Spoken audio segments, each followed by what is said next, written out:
Boa tarde a todos e todas.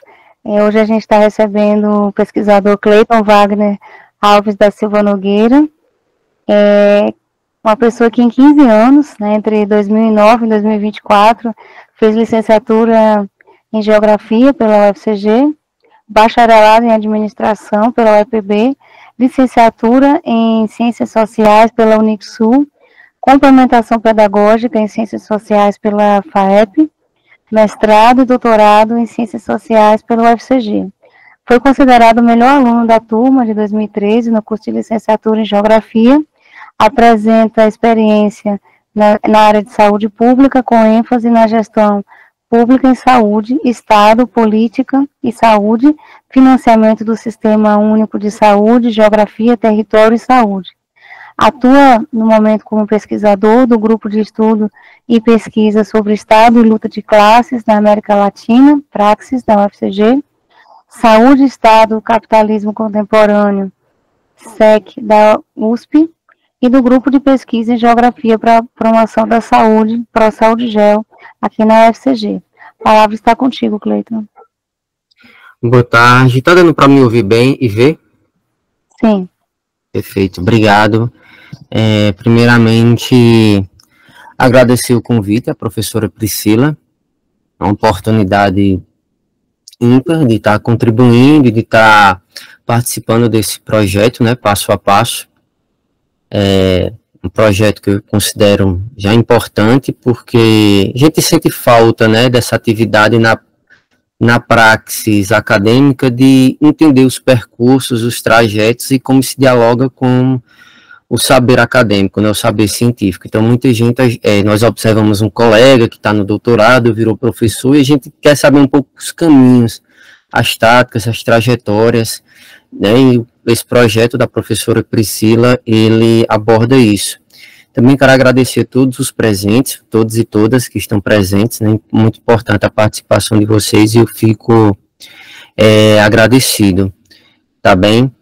Eu vou, então, iniciar aqui minha fala, tentar aí comportar um tempo de 45 a 50 minutos, né, vou tentar aqui seguir esse tempo, vou tentar cronometrar aqui, Priscila, para também deixar aberto para que as pessoas possam, enfim, comentar, fazer dúvidas, colocar apontamentos, que é sempre importante, tá bom? Então, o título da minha fala de hoje à tarde é Geografia da Covid-19, do surgimento à difusão espacial, não é? E ela basicamente vai se dividir em 3 momentos. Quais são esses 3 momentos, né? Por que geografia, já que eu estou em ciências sociais, né? Então, meu contato com a geografia. Depois, o ato de pesquisar, como é que eu me interessei pela pesquisa e como a geografia contribuiu para isso. E o terceiro, vou especificar mais um pouco na questão da difusão espacial da pandemia de Covid-19. Então, são 3 momentos específicos dessa minha fala. E aí é interessante que, deixa eu ver se dá para passar aqui. Minha trajetória acadêmica, de fato, o interesse pela geografia, né, começa lá em 2009, né? Não existia Enem ainda, eu fiz vestibular e passei para o curso de Geografia lá na UFCG. E eu fui da turma pioneira do curso de Geografia, né? O curso de Geografia, ele iniciou em 2009, né? A professora Kátia, na época, estava à frente e elaborou o PPP do curso, e eu cheguei a fazer parte da unidade acadêmica de História e Geografia, né? Que funcionava lá na UFCG. E aí eu tive aquela coisa, né? Primeiro curso, né? Você também vai iniciando... o curso ainda não estava bem formatado, né? A gente vai assistindo aula com o professor assumindo mais de uma disciplina, ao mesmo tempo que há uma abertura ali com o Reúne e começa a ter concurso público. E aí eu pude, já no primeiro ano de curso, acompanhar os concursos para docente de boa parte dos professores que hoje fazem o quadro da Unidade Acadêmica de Geografia, né? E me chamou muita atenção o concurso de uma professora em 2009, né, que foi o concurso da professora Priscila. Eu lembro que a aula até foi sobre, salvo engano, Priscila, sua aula foi sobre população, demografia, ou questão agrária, eu não tô, acho que foi algum desses dois temas. Foi questão urbana. Questão urbana? Foi, eu lembrei agora. Questão urbana, acho que eu confundi com a de Aline, que a Aline foi agrária. Questão urbana, e você trouxe alguns aspectos da saúde, inclusive da sua tese. E aquilo me chamou a atenção, porque na época de escolher o vestibular, na verdade, eu tinha como opção, eu pensava também em cursos como psicologia, né? E tudo mais, que, enfim, é humanas, né? Está enquadrado como humanas, na base de conhecimento, mas tem um diálogo muito forte com a saúde, né? Saúde mental e tudo mais.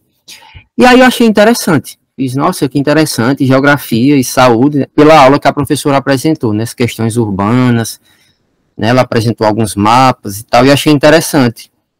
E ali, em 2010, a professora cria um grupo de pesquisa, que é o ProSaúde Geo.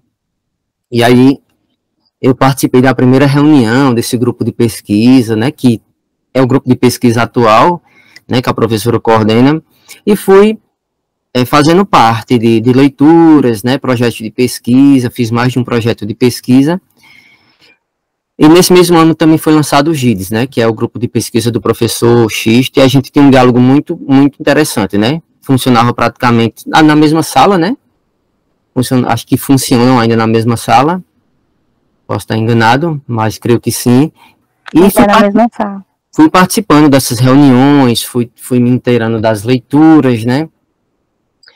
E fui me aprofundando. E aí, aqui está a foto. Essa foto aqui que vocês estão vendo, né? Da primeira reunião, lá em 2010, 22 de abril. E eu estou cabeludo aqui.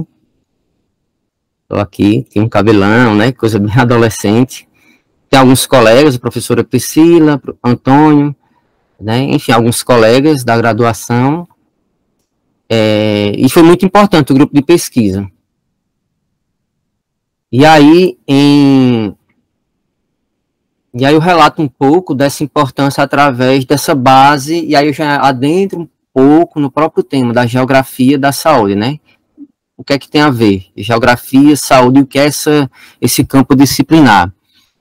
E aí no grupo a gente começou a fazer algumas leituras clássicas do campo da geografia da saúde, né? Geografia que se propõe a analisar os fenômenos socioespaciais que ocorrem no espaço geográfico, entendendo que a saúde ela não fica apenas restrita ao campo biomédico, né? Que a geografia, a identificação dos elementos no espaço, no território, no lugar, elas dizem respeito à geografia, né? A espacialização dos serviços, né, dos equipamentos de saúde, né, das patologias, elas dizem muito respeito à geografia. A geografia sempre foi essa ciência que tem essa preocupação em identificar, né, a localização das coisas, dos fixos, né, e também entender os fluxos, né, dos fenômenos que estão ocorrendo no espaço.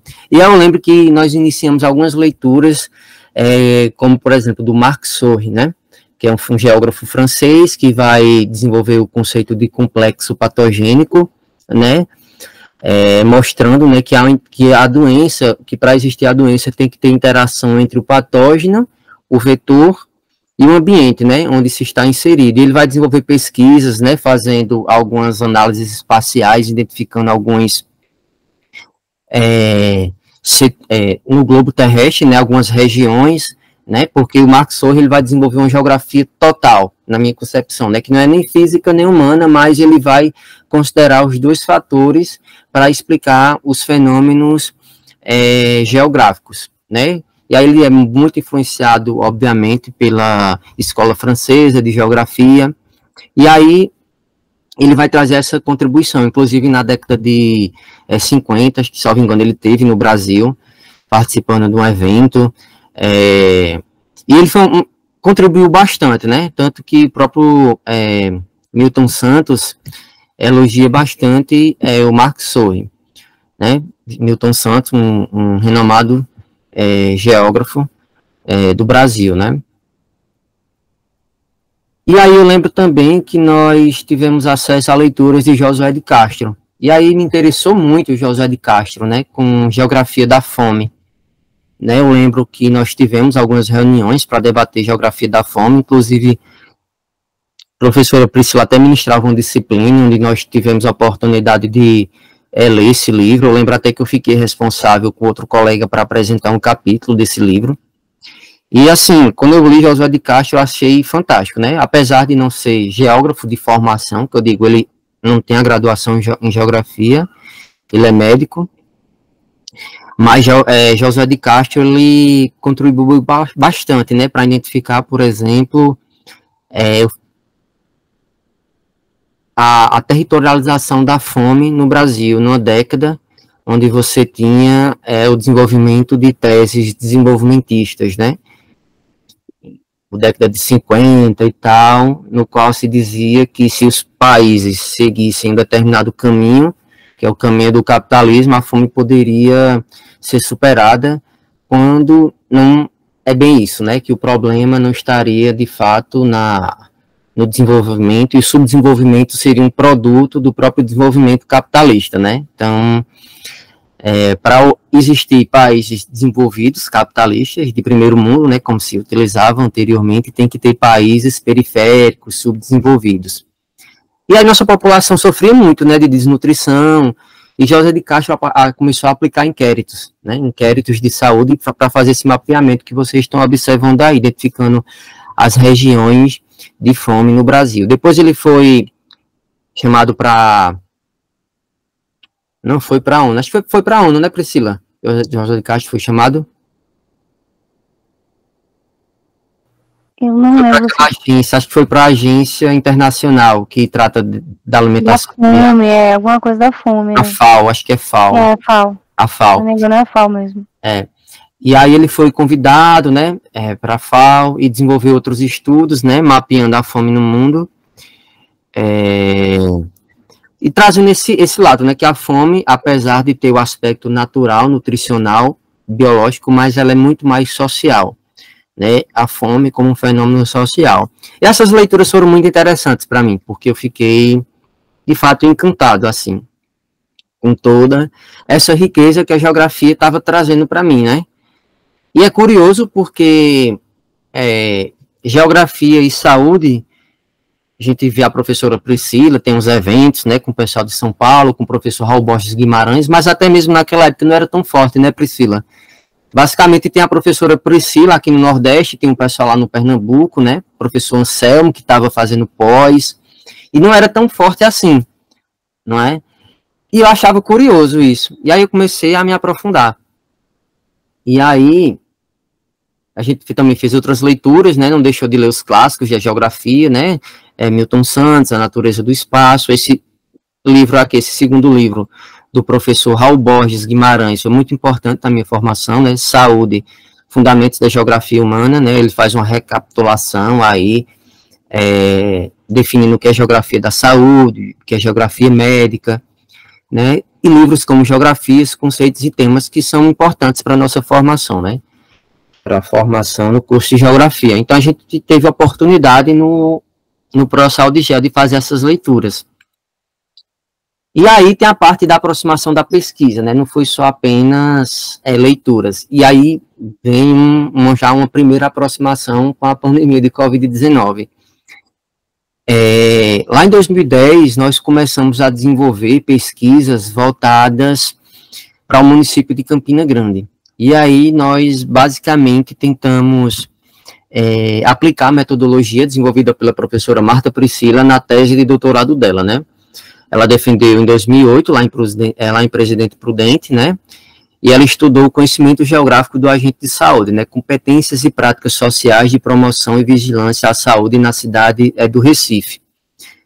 E aí ela lançou um projeto de pesquisa. E na época eu não podia ser o PIBIC, né, porque eu recebi uma bolsa de manutenção, de ajuda, eu era reúne. E aí um colega meu ficou sendo PIBIC e eu entrei como voluntário, né, PIBIC. Mas essa experiência foi muito importante, né, participaram juntamente comigo Antônio, né, e Severino, né. Antônio defendeu o doutorado em Geografia em Natal, na UFRN, né, sobre saúde, lá com o professor Aldo, salvo engano. E Severino está fazendo doutorado em geografia, né? Acho que está terminando o primeiro ano, mas ele é mais da parte agrária. Mas essa pesquisa foi muito boa, porque toda essa bagagem teórica que nós tivemos, né, de entender o que é o conceito de território, de paisagem, de meio ambiente, de saúde, nós começamos a ver na prática. E estudando os agentes comunitários de saúde em Campina Grande. Então, na época, tinha 98 unidades básicas de saúde na família. Eu não sei como é que está hoje isso. Aumentou, deve ter aumentado. Mas eu lembro que o trabalho de campo, eu e o Antônio, a gente visitou todas essas 98 unidades básicas. Às vezes ele ia, às vezes eu ia. Boa parte foi mais ele que fez, de fato, mas eu acompanhei e ajudei muito na sistematização de dados. A gente chegava das unidades e conversava com os enfermeiros, né, com os agentes comunitários de saúde, justamente para identificar essas competências e essas habilidades, não é? Para fazer depois o mapeamento. Eu fiquei mais nessa parte da pesquisa de fazer o mapeamento. E aí foi também um dos primeiros contatos com a parte da cartografia, né, aprendendo na prática mesmo. Aí em 2011 eu comecei a fazer já estava pensando ali, né, em fazer o TCC, né, a monografia. E aí eu tive uma ideia, apresentei essa ideia para a professora Priscila e a gente lançou uma pesquisa voluntária, né, que foi sobre a Feira da Prata em Campina Grande. Dessa pesquisa saiu meu TCC, né, então eu comecei enfim, fiz o trabalho de campo, né, foi uma pesquisa muito importante também, que rendeu frutos. A gente teve pesquisa no grupo a gente sempre estimulou muito a triangulação metodológica, né, então a gente fez tanto análise quantitativa como qualitativa, né, também como pesquisa documental, né, então visitei museu, jornais antigos, né, para pegar, enfim, matérias jornalísticas sobre feira, entrevistas, questionários, então uma abordagem bem múltipla, né? Eu lembro até que nesse TCC nós aplicamos 400 questionários na feira, né? Desenvolvemos lá uma metodologia estatística e aplicamos. E aí, vou mostrar para vocês um pouco o resultado, né, dessa pesquisa, tá no meu TCC especificamente também. E aí enfim, terminei o curso de geografia, né? Com essa experiência da saúde. Eu lembro que é curioso que quando eu e Antônio, a gente chegava nas unidades básicas de saúde da família, o pessoal pensava que nós éramos do curso de enfermagem, né? Eu lembro disso, né? Os enfermeiros, mas vocês fazem o quê? Enfermagem? A gente tem que explicar, né? Então, a gente é do curso de geografia e a gente desenvolve pesquisa na área de geografia da saúde, né? Para entender a materialização dos fenômenos que ocorrem no espaço, mas que estão vinculados diretamente ao campo da saúde. E a gente tinha que fazer toda essa explicação. E aí terminei ali o curso em 2013, de fato, e aí tentei mestrado na área, e acho que é importante também, porque mostra um pouco dessa trajetória. Até passava nas provas escritas, né, tentei mais de uma vez, e na hora da entrevista não passava, né? Não passava por imaturidade mesmo, enfim, e também pelo campo, o objeto não ser tão explorado, né? Então, às vezes, não tinha, enfim, o projeto podia até estar bom, mas não tinha ninguém que orientasse, né? Às vezes, a imaturidade também leva a gente a isso, né? E aí não consegui me inserir na geografia, né? E aí, na época eu estava fazendo 2 graduações, porque ainda podia, e aí fui fazer administração, né? Comecei a trabalhar na parte empresarial, e fui fazer administração, mas sempre com esse desejo, né? De retornar à academia. E aí, em administração, comecei a desenvolver pesquisas mais no campo da saúde. Lá, por acaso, meu orientador também, descobri que meu orientador, que é o professor Geraldo Medeiros, que não é o médico, é o economista, ele pesquisou saúde, né? Mas só que a parte da economia e política da saúde. E aí eu, como eu tinha já essa expertise da geografia da saúde, vou começar a participar para ver o que é que eu posso, pelo menos o TCC eu posso fazer aqui com esse tema. E aí comecei a estudar, E aí desenvolvi uma pesquisa, né, sobre a parte mais da gestão da saúde no município de Campina Grande, né? Investigando instrumentos de gestão como planejamento anual em saúde, relatórios de gestão aqui no município, financiamento. Então fui estudar mais essa parte da gestão, não é? E aí terminei o curso de administração, não vou me ater muito a ele, tentar dar mais um foco geográfico, mas ficou essa experiência adicional, né? Talvez entender também o espaço, essa experiência me ajudou a entender o espaço geográfico também a partir do ponto de vista da gestão e do Estado, da burocracia estatal mesmo. E aí em 2017 eu entro no mestrado em Ciências Sociais, que tive contato com Sociologia no curso de Administração, fui monitor de disciplina e acabei entrando no mestrado e fui desenvolver uma pesquisa sobre saúde, né? Aí estudei uma política pública, né, federal, que é o PMAC, né, o Programa de Melhoria do Acesso e da Qualidade da Atenção Básica à Saúde. E aí eu tenho contato com o grupo de pesquisa Praxis, né, que é coordenado pelo professor Gonzalo, e me ajudou muito também nessa parte de desenvolver um pensamento mais crítico. Não que o curso de Geografia não tenha, ou não tem, né, tem de fato, mas talvez nas ciências sociais eu pude me aproximar mais da discussão voltada a classes sociais, né, à economia política, a entender melhor o funcionamento do capitalismo. Então, todas essas discussões me ajudaram também a ver a saúde pelo terceiro foco, né, que é o foco das ciências sociais e uma perspectiva mais dialética, digamos assim. E aí, eu vou mostrar para vocês aqui um pouco dos resultados, né, da minha experiência, por exemplo, nessa formação inicial em geografia. Esse mapa que essas imagens que vocês estão vendo são mapas de geoprocessamento que eu produzi sob a orientação da professora Priscila. Nós publicamos um capítulo de livro aqui pela editora do Rio de Janeiro, não sei se foi a UERJ, do UERJ, eu não lembro. Foi alguma coisa assim. Não sei se vocês lembram da pesquisa que nós utilizamos a metodologia da professora Priscila para entender as habilidades e competências dos agentes comunitários de saúde aqui no município. E eu fiquei com a parte de espacializar essas habilidades e competências. E aí, foi justamente o que eu fiz, né? Aqui, essa primeira imagem, eu demonstrando um pouco a metodologia, né? E aí eu tive que estudar toda aquela parte de cartografia, geoprocessamento, né? Na época não era tão avançado como a gente tem hoje, né? Com mais facilidades até, você consegue baixar até, a gente chama shapefile, né? A camada do município de Campina Grande. Então eu tive que pegar o mapa de Campina Grande em PDF e utilizar um programa que se usa na arquitetura, que é o AutoCAD, e tracejar ele por cima do AutoCAD para depois transferir para o QGIS, salvo engano.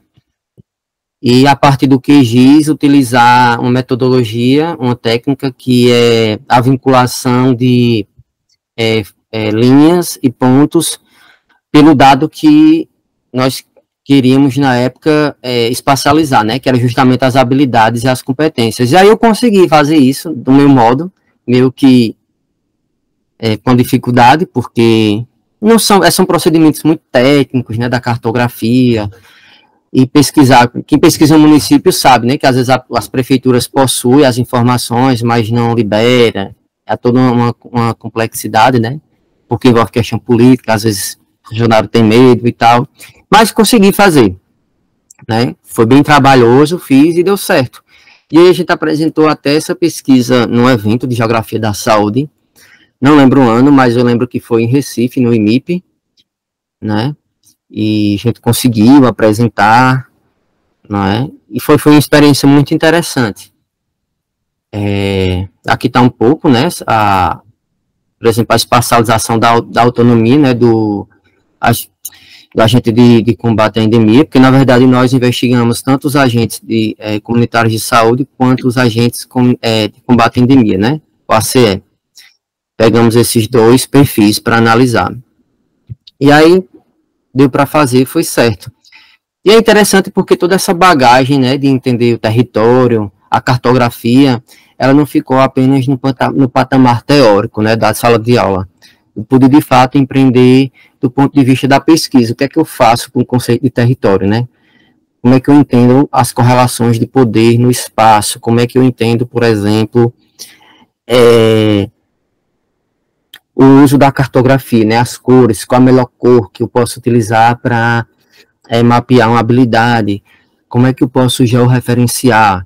Né? Então, teve todo esse trabalho, além do trabalho de campo, né? Que foi basicamente minha escola, né? Então, como se portar em campo, né? Como abordar, né, o sujeito pesquisado, por exemplo. Então, isso foi muito importante para a minha formação.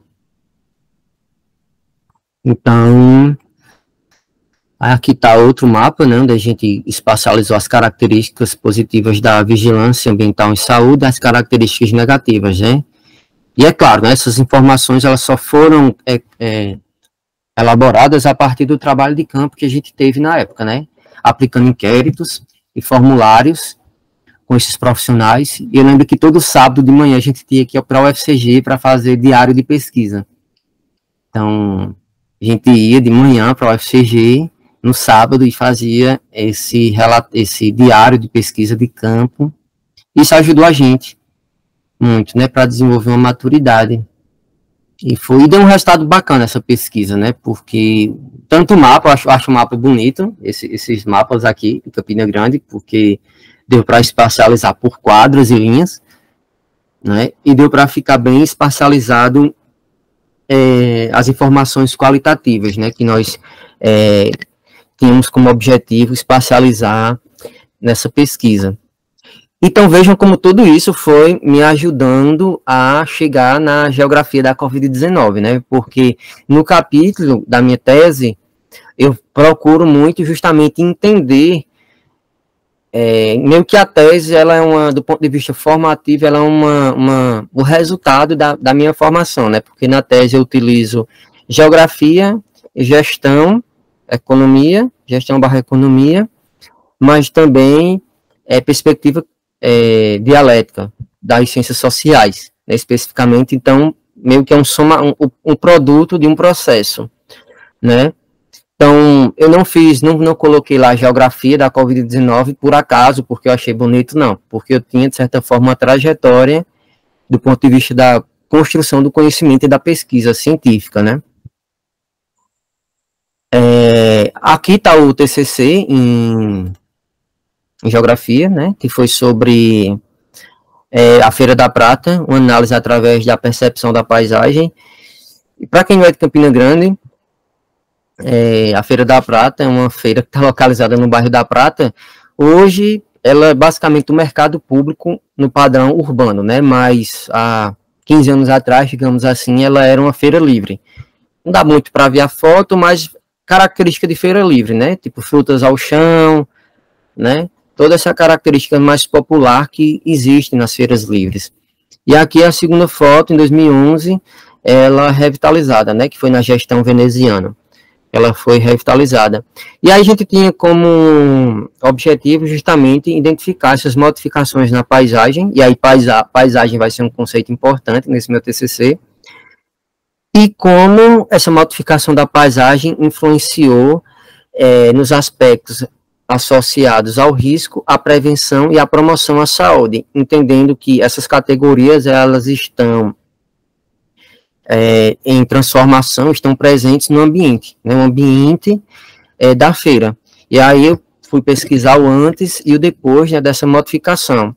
E mais uma vez, né, nós utilizamos uma triangulação metodológica, né, e eu acho que dessa pesquisa o que me chamou mais atenção foi o uso de uma técnica de pesquisa que a professora Priscila me apresentou, que foi o mapa mental. Não aquele mapa mental de concurso, não.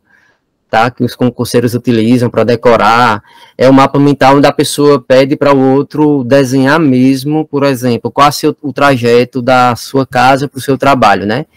E aí a pessoa vai descrevendo, e obviamente que ela vai colocando os aspectos que chamam mais a atenção dela, né? Então, os aspectos que chamam mais a atenção dela é que na cabeça dela está revelando algum fixo ou fluxo do espaço geográfico, né? Que está mais presente ali no cotidiano dela. E aí nós utilizamos dessa tecnologia, também fiz mapeamento de fluxos de onde é que moravam os feirantes, né? Então eu entrevistei feirante, transeunte, as pessoas que frequentam a feira, mas também os moradores do entorno, né? Para saber como é que essa modificação na paisagem influenciou nesses aspectos que nós pretendíamos investigar.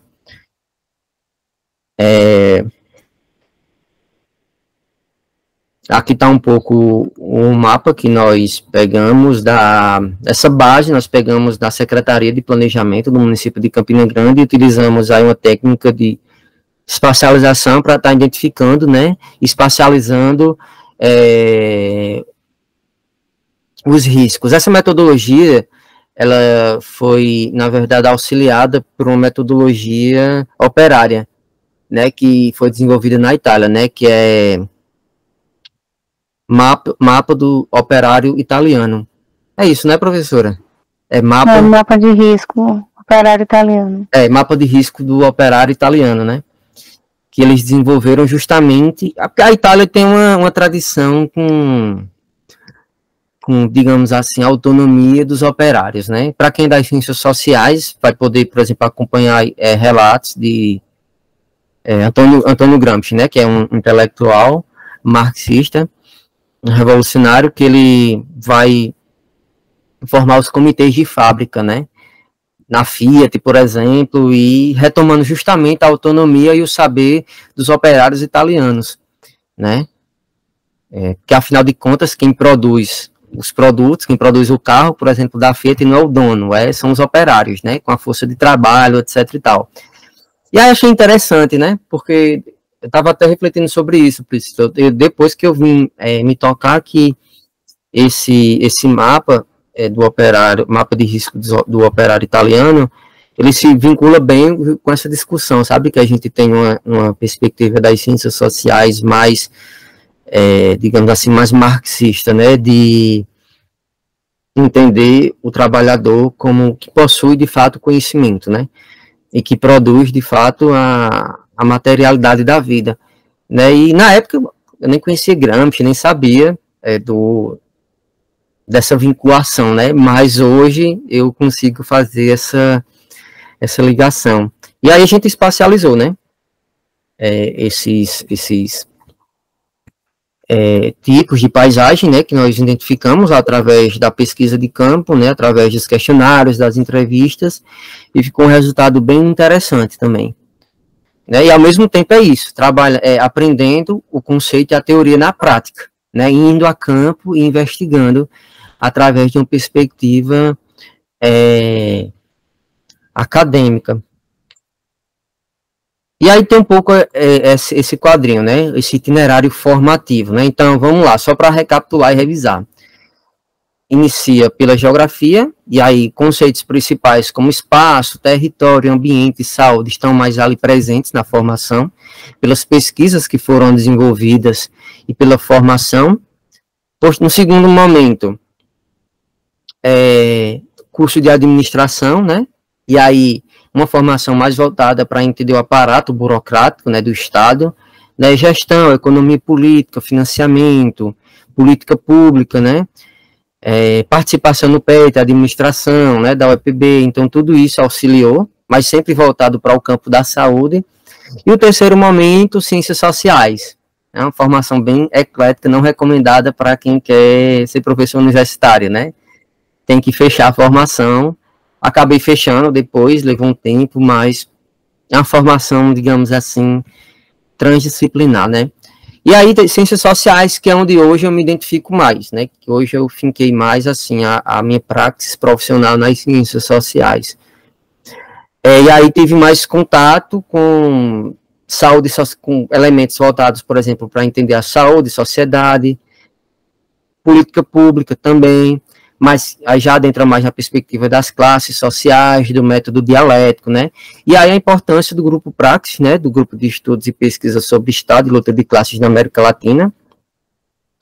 De forma semelhante, Priscila, ao Prossal de Gel, há reuniões semanais, há debates sobre os projetos de pesquisa, sobre as pesquisas que estão sendo desenvolvidas, né? Boa parte, alguns colegas do Praxis estão aqui hoje acompanhando essa exposição.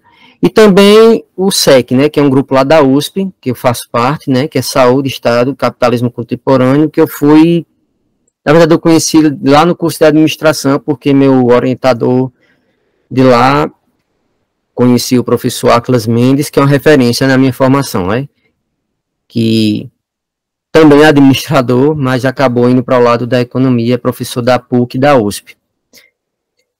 E aí, enfim, esse é um pouco o itinerário formativo, certo? E aí vem o mestrado em Ciências Sociais. No mestrado em Ciências Sociais, que eu defendi em 2020, nós desenvolvemos uma pesquisa sobre o gerencialismo na saúde pública. E aí foi mais uma perspectiva para entender como o Estado brasileiro ele introjeta na administração pública estatal princípios dos empreendimentos privados, nessa coisa do controle, da qualidade, da efetividade, né? Porque tudo que tem no privado é bom, é ágil. Então eu fui investigar como isso se aplicou numa política pública desenvolvida pelo governo federal, lá em 2011. E aí fiz a investigação. O professor Gonzalo esteve na minha banca, ainda não era meu orientador. Quem me orientou foi o professor Ronaldo Salles, foi muito importante também para mim, para minha formação. E aí defendi, pegando um pouco mais o arcabouço da administração e da sociologia, digamos assim. E aí veio, posteriormente, a pandemia de Covid-19, né? Eu lembro como se fosse hoje, eu tinha acabado de entrar no doutorado, mas tive algumas aulas presenciais ainda. E eu vi muita notícia sobre essa nova doença, só que acho que como boa parte das pessoas, meio que eu não dei muita atenção. Eu via, e eu pensava que ia ser tipo como uma gripe aviária, assim, que atinge mais os países asiáticos, né, pela densidade demográfica que existe lá. Só que isso me chamou a atenção. E eu lembro que um colega de turma mesmo, de turma não, ele é de uma turma anterior, e ele falou assim, vai ter um evento tal, né? Aí eu disse brincando, eu fiz, se o coronavírus deixar. Disse brincando mesmo, não estava nem lendo muito sobre o tema. E aí na outra semana, assim, fecharam tudo, né? Assim, um alerta geral, o OMS, então meio que não se estava sabendo, essa foto aqui que vocês estão vendo, a primeira, na verdade, é um vídeo, mas a imagem da primeira gravação de como o SARS-CoV-2 atua, né, adentrando numa célula humana, né, os pesquisadores conseguiram fazer essa filmagem, né, obviamente com microscópios altamente desenvolvidos, só que a gente não tem muito conhecimento de fato do que era, né, assim, existia mais outros coronavírus, mas esse em específico não, né? Porque se há um SARS-CoV-2, obviamente há um SARS-CoV-1, né? E aí já era conhecido assim a família, né? Mas esse especificamente não. Meio que foi uma novidade assim. A gente pensava aquela história, não, daqui a 6 meses vai abrir, daqui a 6 meses a gente volta à aula. Resultado, meu doutorado inteiro foi à distância. Então, as disciplinas e tudo mais. E eu comecei a refletir mais. E aí, tinha contato com a professora Priscila, né, com o grupo, né, o Prossal de Gel, e comecei a ver que os geógrafos da saúde aqui no Brasil, que não por acaso e não com falsa modéstia, é um dos mais fortes do mundo, professora Priscila me corrija, mas tem uma tradição muito, muito importante, começou a investigar isso, né? E aquela coisa, né, meio que novidade, âmbito acadêmico, todo mundo quer publicar, mas na minha concepção, quem tinha propriedade de fato, do ponto de vista da geografia, para investigar isso, é o grupo de Priscila, professor Raul Borges Guimarães, Francisco Mendonça, né, o próprio professor Samuel do Carmo, né, enfim, pessoas que já investigavam isso, não utilizaram, vamos dizer assim, de um oportunismo acadêmico para publicar e fazer ponto no Lattes, né, enfim, a academia tem isso, e a liberdade é livre, né, como diz Gonzalo, mas, de fato, o pessoal tinha uma, vamos dizer assim, uma formação teórica, técnica e experiência. E aí eu fizeram um grupo, geógrafos da saúde, Brasil, algo do tipo, no WhatsApp, e eu comecei a acompanhar as discussões, e tem esse site aqui da Unesp, que o professor Raul Borges tinha criou, na verdade, ele tinha uma pesquisa sobre mapeamento de rumores de internet, né, Twitter, essas coisas, e aí utilizou o domínio para colocar algumas investigações que ele fez lá na Unesp sobre a Covid-19, bem no início mesmo, isso me chamou muita atenção, né, e ali eu vi um objeto de pesquisa em potencial.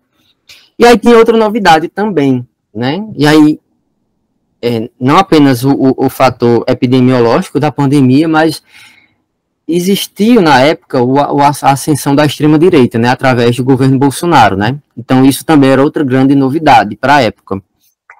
E aí eu estudar, assim, estava com um objeto para estudar mais a parte da economia, política, da saúde, né, e aí eu vi uma oportunidade de estudar também, todo mundo meio que teve que mudar a temática de pesquisa, porque ninguém estava conseguindo fazer pesquisa de campo, tipo assim, tudo fechou, então boa parte das pessoas tiveram que reformular, então eu tive que passar também, meio que obrigatoriamente, por se reinventar, né, e aí, maturação, né, paciência, enfim, leitura, conversa, né, e aí eu decidi, formulei um projeto de pesquisa, uma hipótese, apresentei a Gonzalo e conversei com alguns colegas e decidi estudar a pandemia no governo Bolsonaro, né? É um desafio e tanto se a gente pensar que não tinha pesquisa sobre isso, né? A própria caracterização do governo Bolsonaro é algo que a gente ainda está debatendo, e a própria pandemia de Covid-19 é algo novo, né? Se você parar para pensar que, como a colega falou, né? A gente viveu isso, é um tempo muito recente ainda. E eu acho que nenhum da nossa geração aqui, mesmo que seja X, Y, baby boomers ou millennium, a gente não vivenciou uma pandemia, assim, de grande proporção. A gente pode ter vivenciado, assim, alguns surtos, algumas epidemias, né, alguns surtos de meningite, rubéola, né, sarampo, mas na proporção de você ter que ter isolamento social, né, remontando um pouco aí o período da Idade Média, né, da peste bubônica, nós não tínhamos vivenciado isso, é tanto que muitos campos científicos estão investigando, né, os impactos da pandemia sobre a educação, sobre o psicológico das pessoas, sobre a economia, enfim, virou de fato um campo disciplinar, né, de pesquisa acadêmica. E aí fui estudar isso. E aí eu adentro, de fato, aqui está um pouco os mapas que o professor Raul Borges Guimarães produziu com o professor Edmundo Azevedo, né? E aí eles começaram a produzir esses mapas e foi me chamando a atenção, né? Eu gosto muito de mapa, assim. Apesar de não ter me especializado na cartografia, eu cheguei até a publicar um artigo científico sobre a espacialização da pandemia na Paraíba, né? Porque quando você trabalha com esse tipo de metodologia, é algo que tem que você está praticando todo dia, porque você esquece, né? Porque são muitos detalhes, é uma técnica muito específica, tem que trabalhar primeiramente com a tabulação dos dados estatísticos, tem que preparar os dados estatísticos para depois fazer a leitura e a combinação, dependendo do caso, tem que utilizar algumas fórmulas estatísticas, né, para fazer os estudos e aplicar no programa. Então, não é algo assim, é bem técnico mesmo. E aí isso foi me chamando a atenção. Poxa, o pessoal está mapeando a Covid, né? Isso me chamou a atenção, a própria discussão, né, do que estava tendo, o debate sobre os dados, né? Então, meio que era o que a gente tinha na época. E aqui está esse artigo que eu fiz, né? Eu já estava estudando, pegando dados sobre a tese, né? Eu estava já meio que com o tema, o objeto, o problema, a hipótese formulada. Só que, nesse meio tempo, eu também estava participando dessa discussão lá da Unesp, né? Não só da Unesp, eu digo Unesp porque foi o professor Raul Borges Guimarães que deu o pontapé inicial, mas tem pessoas de todo o Brasil e também da América Latina, né? Da Argentina e tudo mais. E aí eu fiz esse artigo, né? Mapeamento da Covid-19 no estado da Paraíba, elementos para espacialização e análise em ambiente SIG. SIG é a sigla para Sistema de Informações Geográficas. E aí eu fui mapeando, né, tipo, os fluxos, né, como a pandemia ela entra no estado da Paraíba, né, litoral, e como ela vai seguindo aqui uma espécie de espinha de peixe, né, que na geografia a gente diz que é quando você tem uma malha viária, né, essa principal, mas ao mesmo tempo você tem essas perpendiculares aqui que vão conectando os pontos, né. E aí fui mapeando, né, pegando esse mapa, já estava bem mais fácil, porque lá no site da ESA tem a camada, né, já digitalizada, e aí eu fui trabalhando, né, fazendo tratamento estatística descritiva, tá, gente? Na estatística analítica, modelo Bayesiano, eu não tenho formação para isso, mas recomendo, é muito bom, é muito importante. Sou daqueles que apoio que a gente deve utilizar uma metodologia, digamos assim, que converse, né? O quantitativo e o qualitativo. A gente só tem a ganhar. E aí fiz esse artigo, né? Investigando.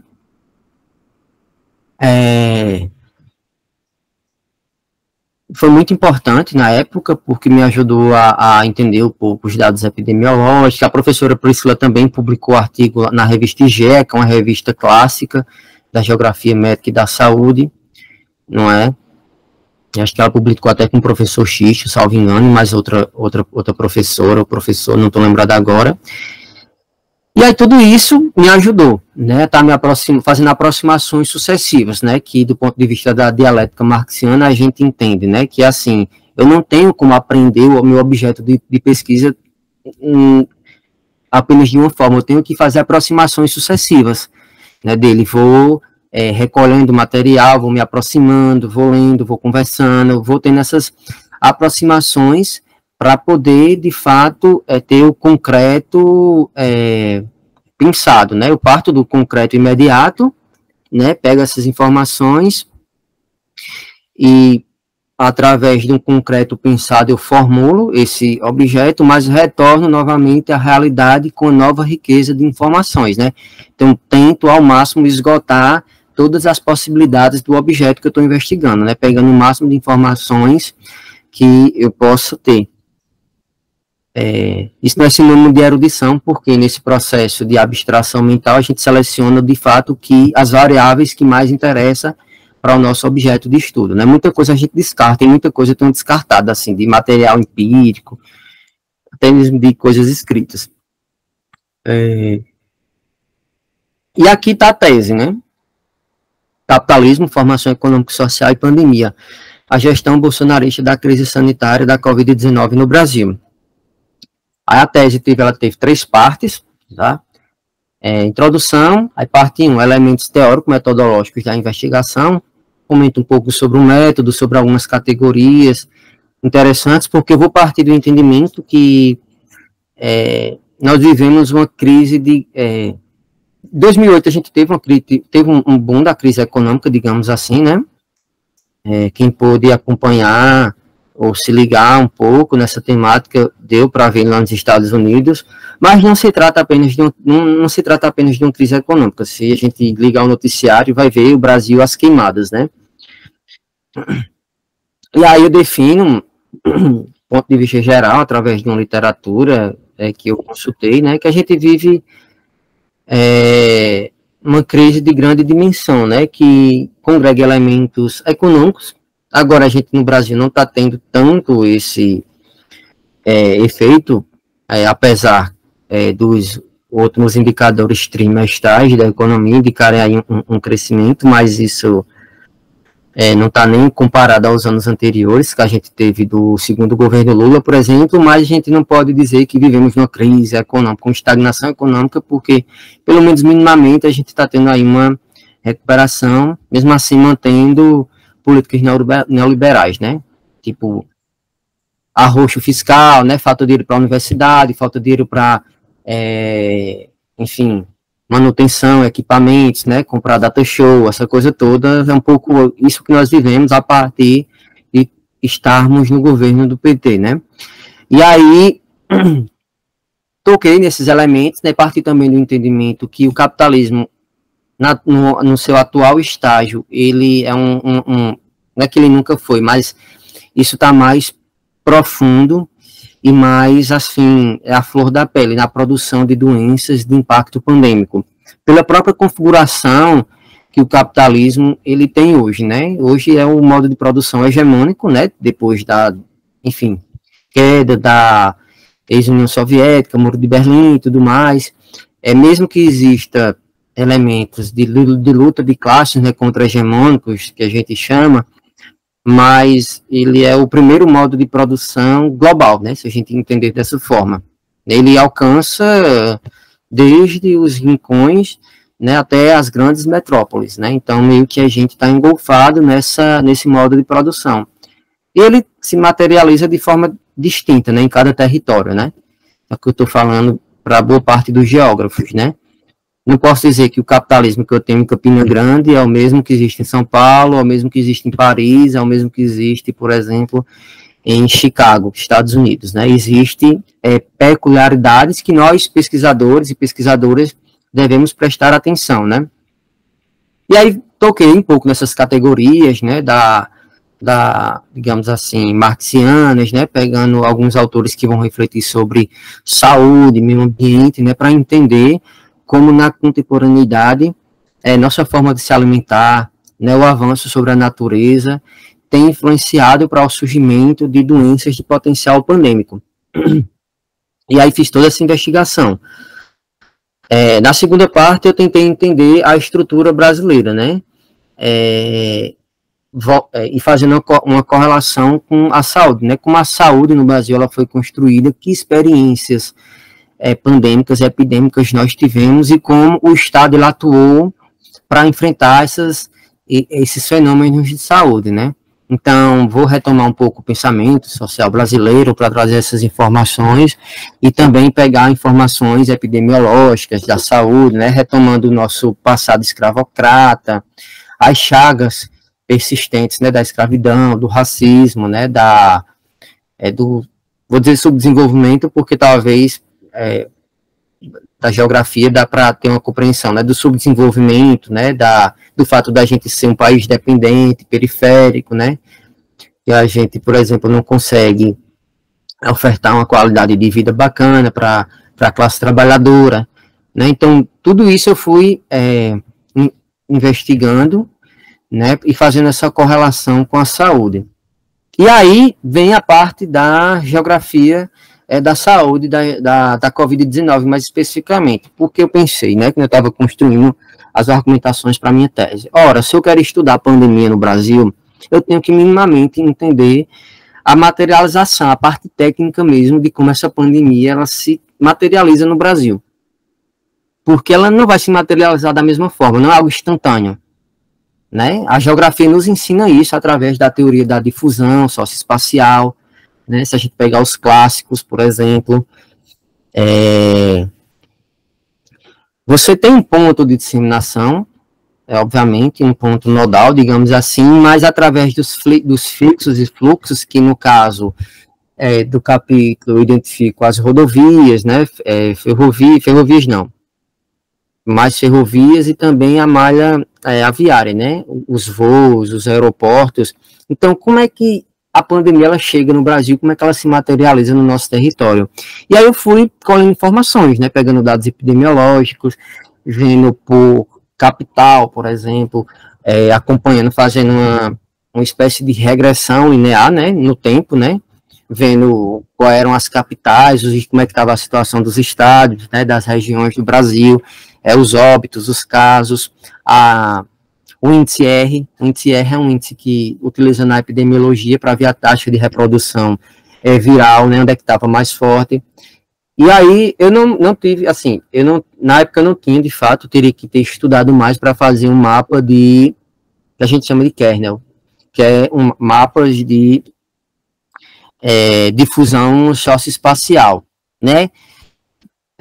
Mas eu tive a sorte do pessoal da Unesp, né, professor Raul Borges, né, com Edmundo, produzirem esses mapas. E ficou muito interessante porque deu para identificar, de fato, assim, por onde a pandemia entrou e como ela se disseminou, né? E aí posso dizer para vocês que, basicamente, a gente tem os grandes fixos, por exemplo, aeroportos, no primeiro momento, e isso se vincula muito com a questão de classe, porque a pandemia ela foi, vamos dizer assim, importada por uma classe que conseguia, por exemplo, fazer viagens para a Europa, né?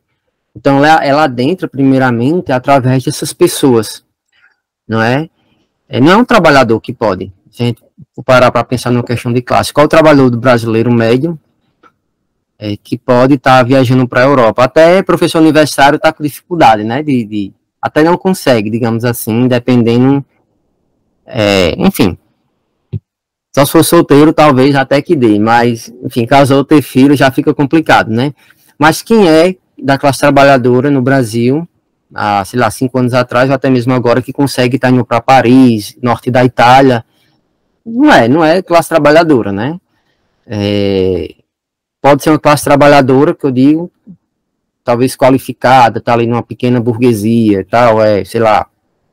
Mas, pelo menos nesse primeiro momento inicial, foram essas pessoas que tinham um poder aquisitivo maior, digamos assim. E trouxeram, obviamente, para as suas moradias, e pelas investigações que a gente tem, do que eu vi, acho que nunca dá para afirmar de certeza, né? Porque aí existe também um problema de vigilância epidemiológica, que inclusive foi totalmente, assim, desconsiderada na gestão Bolsonaro, né? Mas dos dados que se pôde ter do mapeamento genético, né, que o pessoal da USP produziu, dá para ver, por exemplo, alguns casos como um senhor italiano, um senhor brasileiro que viajou para a Itália, trouxe e passou para empregada doméstica, né?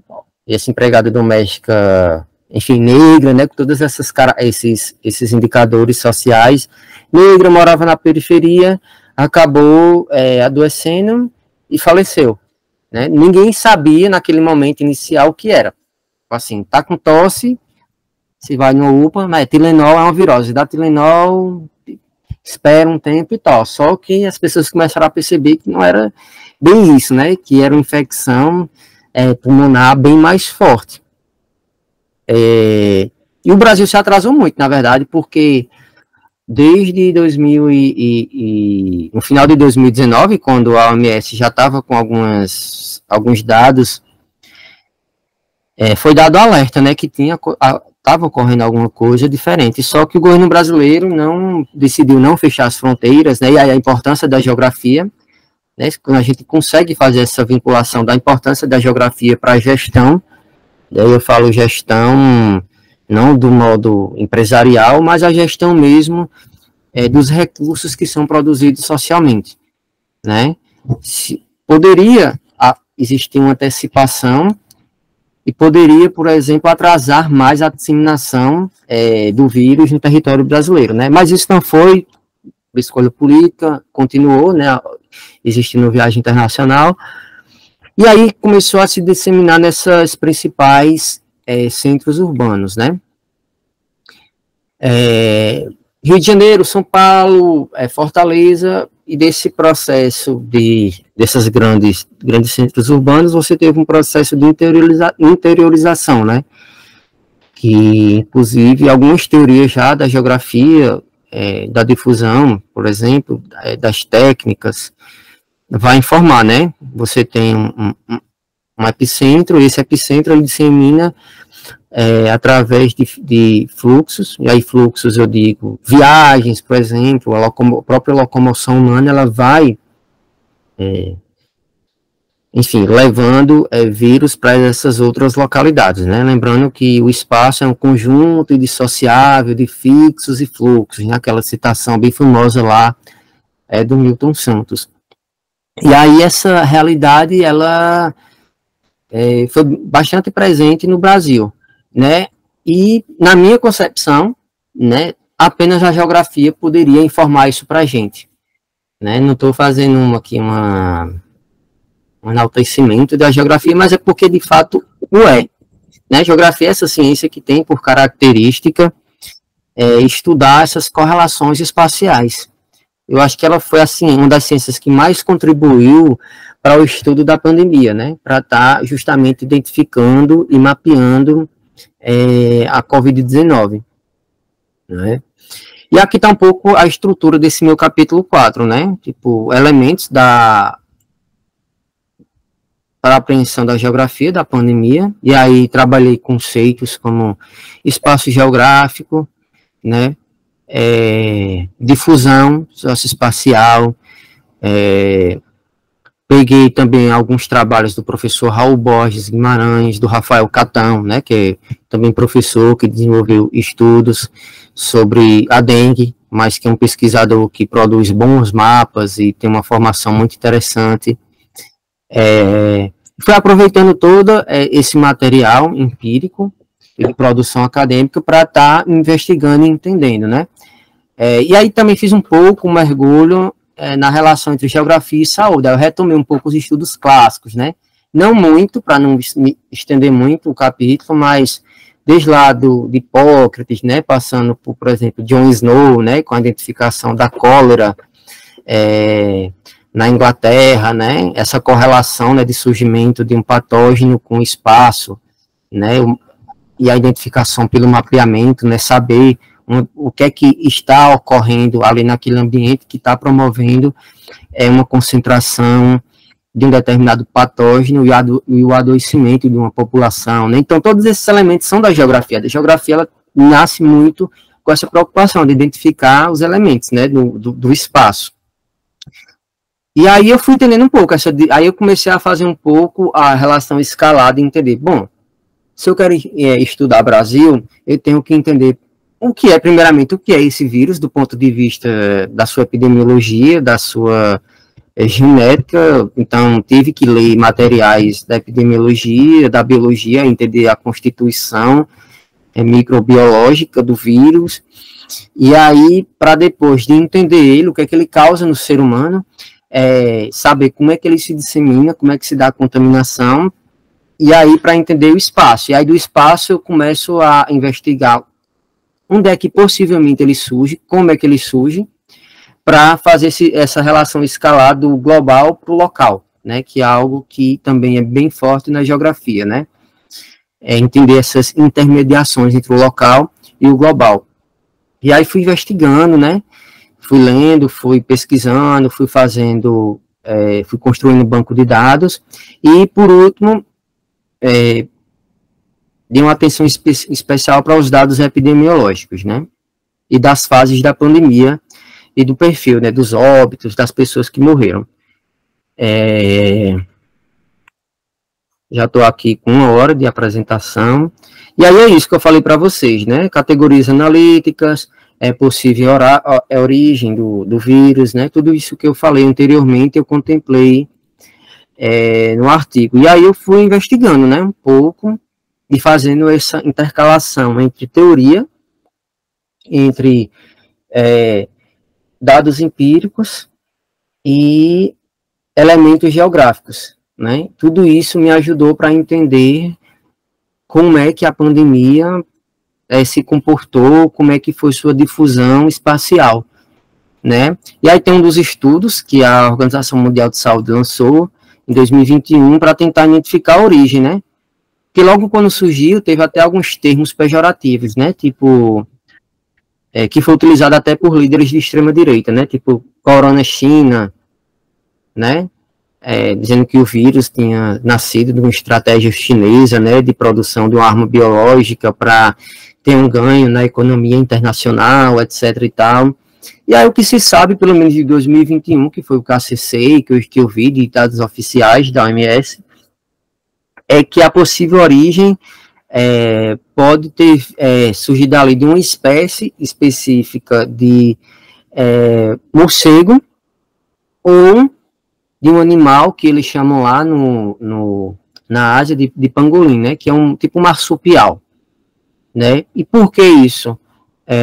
Porque já existiam estudos anteriores e pesquisas que comprovaram que nessas espécies, como em muitas outras, existem vírus que estão lá, estão tipo guardadinhos porque eles vivem num ecossistema equilibrado, né? Mas a partir do momento que o ser humano ele avança com o processo de espoliação capitalista, né? Ou seja, ele tenta avançar sobre barreiras naturais para fazer o processo de apropriação e gerar mais valor, lucro, né? Então ele vai, o próprio ser humano ele vai nesse processo de reprodução, ele vai ocasionando rupturas sociometabólicas. O que danado é isso? Rupturas sociometabólicas. É basicamente você tem um ecossistema que está em equilíbrio, você com modo de produção, que é um modo de organização social, você invade aquele ambiente, aquele espaço geográfico, digamos assim, aquele sistema ecológico, e aí você desorganiza de tal modo que pode existir salto ecológico de vírus que antes existiam ali em conformidade, em uma certa equilíbrio, né? Porque assim, o morcego ele pode ter no organismo dele um determinado vírus que para ele não vai fazer mal nenhum, mas que se existir um salto ecológico, que a gente chama na ecologia, né? Para o ser humano, no ser humano pode causar como tem ocasionado muito. A história da humanidade é disso, né? Tipo, desses vírus que acontecem esses saltos, né? Como peste bubônica, por exemplo, muito presente no rato, né? Própria varíola, né? Que vem da origem da vaca, né? Onde foi desenvolvida as primeiras vacinas do mundo, né? Gripe aviária, né? E o SARS-CoV-2, né? E aí existem essas hipóteses de investigação. Até onde eu estudei, foi descartada a hipótese do vírus ter surgido numa instalação secreta chinesa para desequilibrar a economia internacional e eles terem um superávit econômico. Surgiram essas hipóteses também, tá? E uma das hipóteses também que surgiram foi que o vírus, devido ao costume, né? Por exemplo, na China, se comer alguns animais exóticos, por exemplo, dessa alimentação ter ocasionado o salto ecológico, né, do animal, da carne do animal para o ser humano. E não só isso, né, porque se você for no mercado e o mercado ele não estiver bem organizado, e se você misturar várias espécies, né, lá, cobra, pangolim, morcego, enfim, rato, algum cachorro, existe ali uma interação biológica que pode resultar em algo que nós não temos controle, né? Então, possivelmente, essas foram as hipóteses que explicam o surgimento do vírus, desse salto ecológico para o ser humano, né? E não só isso, né? Já sabia também, vou mostrar para vocês esse gráfico aqui mostra um pouco também a evolução da estrutura urbana da China. Eu tive que fazer esse levantamento para investigar como a China foi, hipoteticamente, se tem estudos que apontam que surgiu lá, entender um pouco como a China evoluiu assim de forma drástica nesses últimos 50 anos, né? Então a China hoje tem megalópolis, né, tem uma estrutura viária enorme e que consegue fazer a ligação entre o global e o local, assim, questões de horas, minutos, né, grandes aeroportos, exportação de alta tecnologia. Então, hoje está muito mais fácil você ter pandemias, na verdade, justamente por essa conexão. E esse é um mapa que demonstra isso, né, evolução da estrutura territorial chinesa, e esse outro mapa aqui é um estudo de 2008, onde os pesquisadores, através de umas análises estatísticas, eles identificaram onde iria surgir a próxima pandemia, no mundo. E aí eles viram que alguns países, por exemplo, aqui nessa parte mais central da África, poderia surgir, mas também nessa região que pega a Índia e a China, né? Por que isso? Porque isso tem a ver com o que nós aprendemos em disciplinas como geografia da população, né? Grandes conglomerados urbanos sem estrutura, né? Grandes contingentes populacionais vivendo de modo insalubre e precário, né, influenciam para você. Isso, na verdade, é muito antigo, né? Acho que John Snow, o próprio Engels fez estudos sobre isso, quando ele foi estudar a situação da classe trabalhadora na Inglaterra. Enfim, ele estudou a situação da classe trabalhadora, fazendo pesquisa de campo e vendo a situação da população, né, vivendo sobre péssimas condições, que é fácil para que exploda, por exemplo, um patógeno de alta transmissibilidade, né? Porque você está vivendo ali em condições precárias, não tem acesso à higiene adequada, né? E seu próprio organismo já não está tão resistente porque falta alimento, falta a ingestão de carboidratos, né, de proteínas. Então, tudo isso está vinculado para o surgimento dessas doenças. Não utilizando aqui, obviamente, do determinismo geográfico, mas vendo apenas variáveis e possibilidades de surgimento. Até porque, nessa pesquisa também disse que no Brasil, porque aqui não aparece muito, mas que o avanço do agronegócio nas barreiras naturais do Cerrado e da Amazônia pode, por exemplo, despertar no Brasil vírus que a gente ainda não conhece, que existem lá, num nicho ecológico específico, mas que estão lá, mas que pode justamente passar para o ser humano.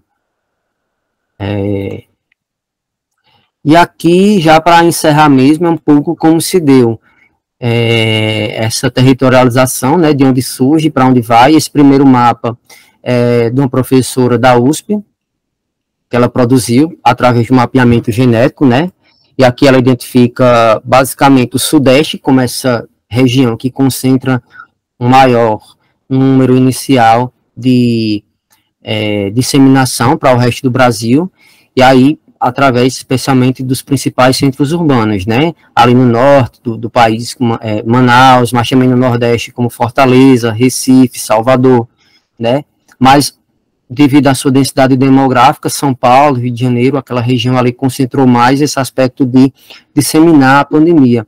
E aqui é um segundo mapa que foi produzido pelo professor Raul Borges Guimarães, com outros autores, onde ele vai fazer a reflexão sobre o raciocínio geográfico no entendimento da disseminação da pandemia, né?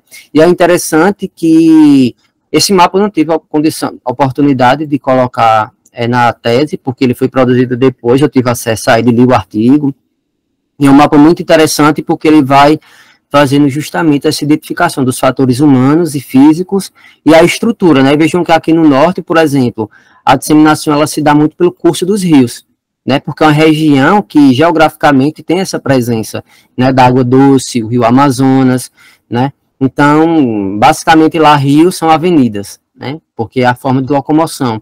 E aqui você tem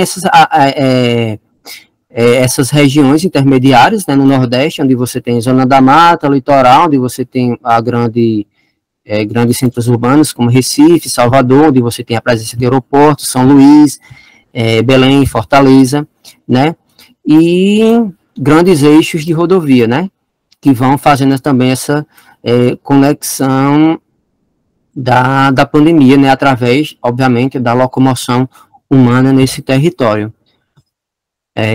Eu estourei o tempo em 1 hora e 10 minutos, Priscila, e eu vou encerro mesmo, de fato. Não tem problema não, tranquilo. Até para, enfim, ouvir do pessoal, ver o que o pessoal tem a comentar, né? Estou disponível aí para a conversa, para, enfim, esclarecer e também aprender, né? Que a gente sempre aprende. E obrigado. A gente que agradece.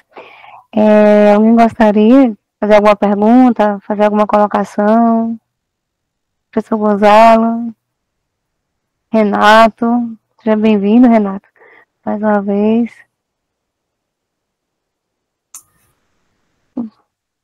Não, eu posso falar só como para falar alguma coisa, na verdade, mas o meu não é pergunta, não? Eu acho que é muito importante um pouco como o propio Clayton coloca su propia trayectoria, digamos, porque puede servir, digamos, de inspiración, mismo que cada uno tenga su propia trayectoria, digamos, para los demás, porque realmente você falaba que él fue destaque, digamos, en geografía y demás, mas él es destaque lo que se propone en grande medida, ¿no? Pero la propia sistematicidad y organización y demás.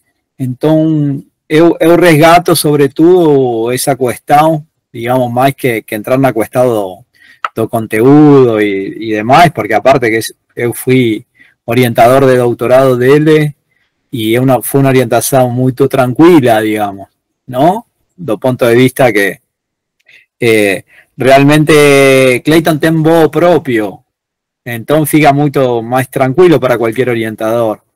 Então, não, só queria parabenizar, queria também parabenizar a você, Priscila, e a todo o grupo, digamos, não? Parabéns.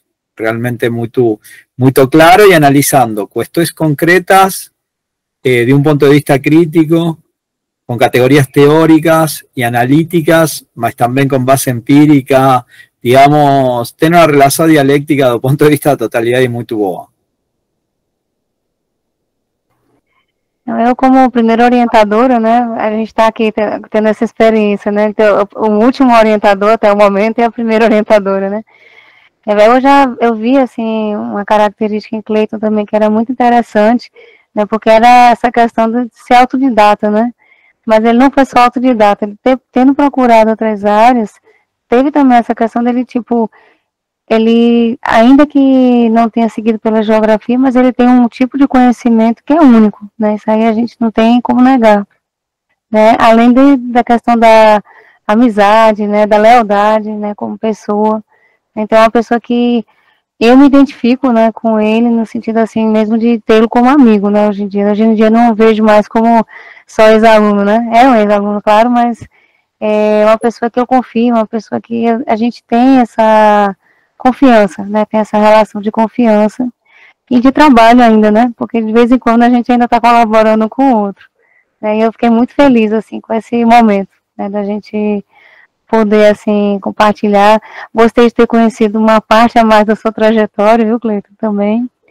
E com relação a essa questão da análise, né? Eu achei, assim, bem interessante como que você aproveitou, né? Toda essa tua formação, né? Para culminar nessa tese, né, que ficou fantástica, né, eu li, né, não com todo cuidado, né, como se fosse uma banca, mas eu li, gostei demais, né, aprendi muito com a sua tese, e vi, assim, um pouquinho da formação, né, que você teve, por onde você passou, nessa trajetória, e foi muito bom. Mas eu vou deixar para as outras pessoas falarem também, se quiserem, fica à vontade.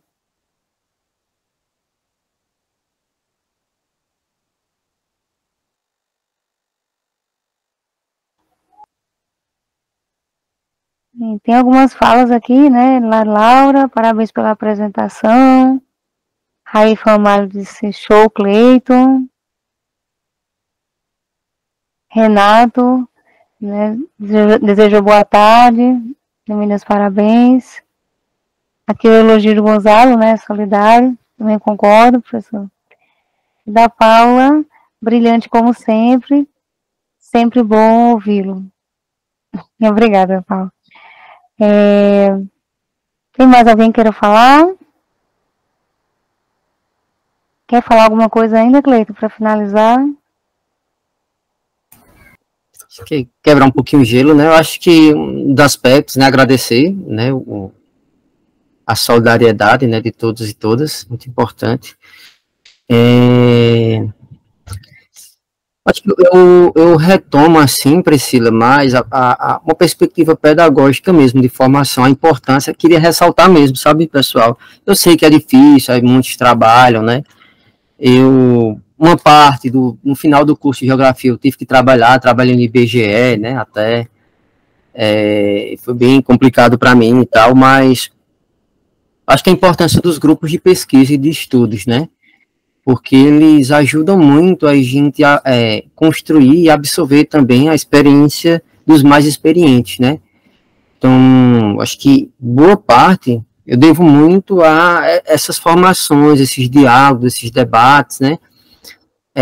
Agora eu não estou podendo participar tanto, né, como eu gostaria, né, de Priscila, do grupo lá do Praxis, né, por questões de trabalho, sobrevivência mesmo, mas, assim, muito bom porque a gente tem muitos insights de pesquisa, sabe, a gente tem muito aprendizado, então, nessa trajetória aí, eu aprendi muito, né, nesses espaços, onde eu tive a oportunidade de caminhar, digamos assim, e aprender. E eu acho que essa parte empírica, Priscila, às vezes nas ciências sociais, como a gente lida com um tipo de empiria, que às vezes para a gente que vem da geografia é diferente, né? Porque às vezes, muitas vezes, o empírico das ciências sociais é um pensamento de um autor que é algo abstrato, né?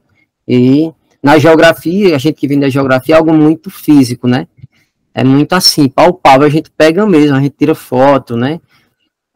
Não que nas ciências sociais não tenha pesquisa de campo, né, que tem de fato, mas eu acho que o salto que me proporcionou a geografia foi isso, né, sempre estar muito preocupado com o elemento empírico, né, o elemento empírico para mim ele é muito importante, não num reducionismo metodológico e positivista, de achar que a empiria ela explica a realidade por si só, não é assim, jamais, mas ter o cuidado de pegar dados, informações, né?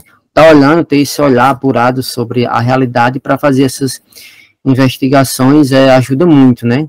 A gente, quando vai desenvolver as pesquisas. E aquela coisa, né? Vocês viram que na trajetória também não foram apenas, digamos assim, coisas bacanas, né? Não passei em seleções de mestrado, né? Então, foi ruim na época, mas continuei, né, fui trabalhar, fui fazer outras coisas e acabei retornando, né, como eu pude. Acho que é um pouco isso, sabe?